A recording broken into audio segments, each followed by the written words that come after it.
Hi guys, I hope you're doing well. Thank you very much for joining me today. Welcome to the help. So last Sunday was Orphan Sunday, the 8th of November.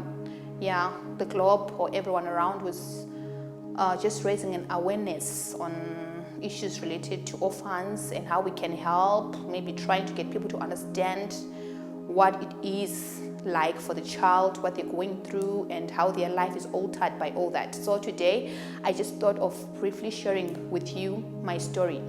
So yeah, I'm Pearl, my mom is Olipa, and my father was Jabulani Ncube, and I remember I lost my dad when I was around 9 years old. Yeah, so you should know that before all that, before he passed on, he had been my person. I was always with him. He's the one who used to take me to school, come for visits, take me out, buy me things, and he was just my person. So I look back now and I try to get to those memories when I was with my mom when I was younger, but they're just close to extinct. What I remember more is me with my father. And so my father was that fierce guy who never wanted anything to just happen to me. Yeah. So then I lost him, but I want to comment mostly on the events leading to his death. So it seemed like he had been sick and I did not know, and when he became worse, it was a school holiday.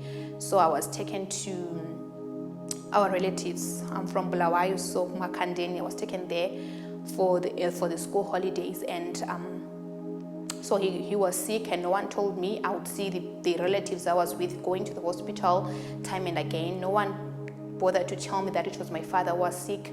And so towards the end of the holiday, it seems like he was transferred from Pilo Hospital, and so he opted to go to his rural home, Mapisa Kezi Cheondo. Yes, that's where he went. And when I got home after the holidays, he was not there. And just a few weeks down the line, some people came back from our rural home to just tell my mom that she had lost her husband.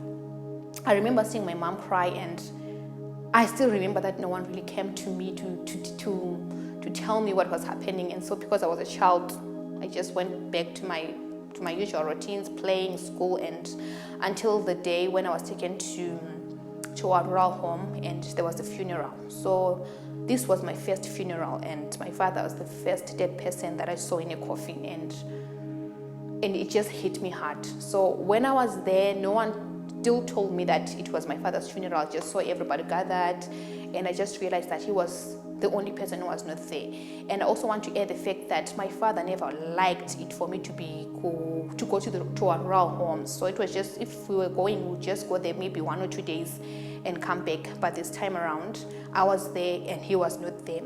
And then I remember the last day, I think it was the body viewing part, I was called.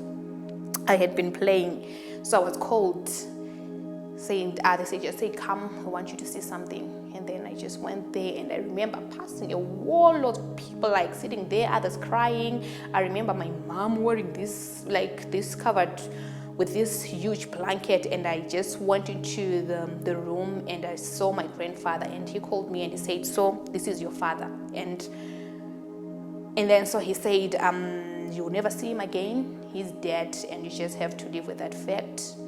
And so I just was just there, like I just cried a bit because I'd seen a dead person, but reality had not really began to sink in. Then I went away, and then afterwards, I remember my other aunt who called me and stood with me at some end where we were looking at my father's grave, and they said, your father is there. I didn't understand any of what they were saying. And even the pain, it took some time for the pain to come to me, to hit me hard. And then later, I remember my mom now ceased to wear her casual clothes, the ordinary clothes. She was always wearing this blue dress, like it was more like an attire, and it all vexed me. And for the first time, I was cut with, I think it's a cultural thing, with some scissors. In Ndebele we say amateza, bankela amateza, yeah, something like that. And it was so traumatic for me. And I went back to school, and because my father was that shield and that provided, was a breadwinner, life drastically changed for me and my mom. Yeah, I think for today I will just leave it here. But what I just want to stress is that this is what happens to orphans. One day they have their parent, and the next day they don't have, and it's kids and they don't understand all these things, and these are the things that really impact them. They alter their life like for good. For the bulk of my life, I really did not like any of my relatives, and sometimes they call for gatherings, but when they do that, I always go back to that gathering. But last time we gathered, it was my father was not here, and now you're calling me again to some gathering. What else do you want to show me? And I remember my grandfather saying, oh, she will never see your father again. And as a child, I was now wondering, what did he do to you? Who killed him? What happened? None of you told me that you were sick. And I remember afterwards, I used to share a bed with my mom, so I'll be sleeping next to her, and I would wake up at night and I'll put my hand here, like just to check if she's still breathing. And then she then started the cross-border business. She was almost always in Botswana, and when she left, I doubted that she was coming back, and so I was traumatized. I was in a world of my own. I did not even understand myself. I remember sometimes I would just withdraw and just go cry. And I was just looking for someone who's just going to come and explain to me what happened. And I also want to stress the fact that orphans are people that always misunderstood, because already I'm saying that I was in a world of my own. I was not seeing things the way everyone else was seeing. But there's some adults who looked at me and did not understand my withdrawal. They did not understand why I was always crying. And at my home even today, they don't understand why I don't want to be where they are. I don't want to be in a place where all my relatives are there. So today I just want to tell you that orphans, their lives are altered in different ways. For me, this is my story. So this is how it happened to me, and a whole lot of other events that I'm going to share with you in the following episodes. But we meet these things. We are not ready for these things. As the children, they meet these things. They're not ready for them, but they just happen. And when they happen, kids don't know what to do. They don't even know what to do with the feeling. They don't even know how to interpret it. They don't even know how to communicate the need that is there in their lives now. And so some of them will act out.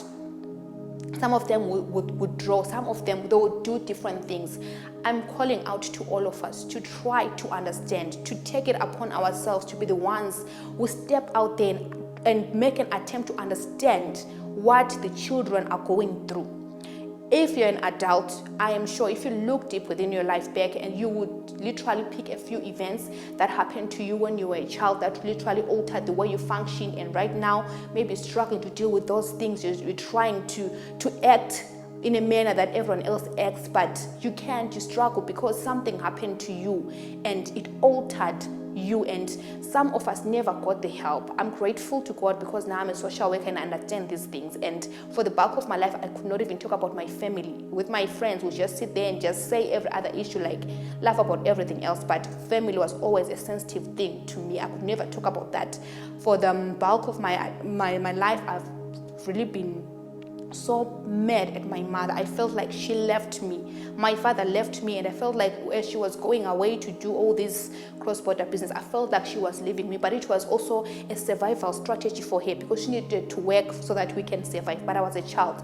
I did not understand. Orphans have got a lot of issues that they don't understand. They've got a lot of things that they need people to explain to them, and they also have a lot to say. They also have a lot to share. If you're an adult, please make sure that you avail yourself and try to hear them, and also make an attempt to try to understand, empathize, put yourself in their shoes. Don't judge them.